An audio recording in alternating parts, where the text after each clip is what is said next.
Good afternoon, students. Myself, Dr. Sandeep Garg, Professor Electronics and Communication, Oriental College of Technology, Bhopal. Today, we will continue our lecture series of VLSI design. I will discuss about VLSI interconnects included in curriculum of RGPU.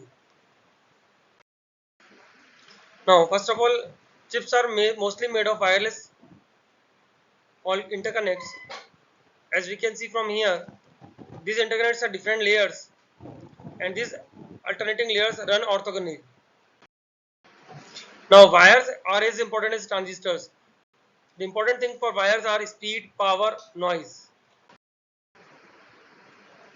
As we can see from this geometry of the wire, it has pitch which is equal to W plus S, where W is the width of the wire and S is the spacing. Aspect ratio, it is given by thickness of the wire to the width of the wire. Resistance is given by R equals to rho by T into L by W, where L is the length of the wire, W is the width of the wire, T is the thickness of the wire, and rho is the resistivity of the wire.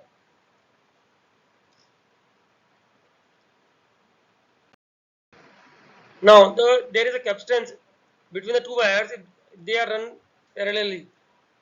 Here, C top is the top capacitance, C bottom is the bottom capacitance between the center of the line, layer N, and the bottommost layer, and C adjacent is the adjacent capacitance between the two layers.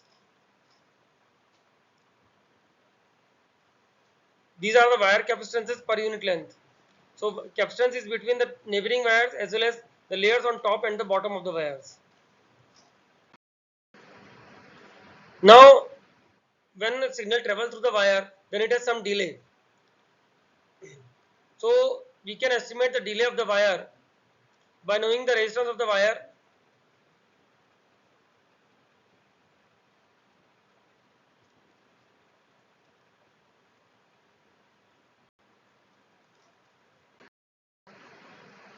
If there are two wires running parallelly, then there may be a crosstalk between the two wires. A capacitor does not like to change its voltage instantaneously. So a wire has had capacitance to its neighbor. When the neighbor switches from 1 to 0 or either from 0 to 1, then the wire will tend to switch to. Means there may be a signal change in a wire due to its neighboring wire. Now this is called, when there is a signal change in the wire, then this is called capacitive coupling or crosstalk. This crosstalk effects can cause noise on non-switching wires and can also increase delay on switching wires. Next effect is the Miller effect on the interconnects. Here we assume layers above and below on average are quite different. Second terminal of capacitor can be ignored. Here we can model the Miller effect as C ground is equal to C top plus C bottom, where C top is the capacitance at the top and C bottom is the capacitance at the bottom. So the effective capacitance at the adjoint depends on behavior of the neighbors, means how the signal is crossing in the neighboring wire. This is called the Miller effect.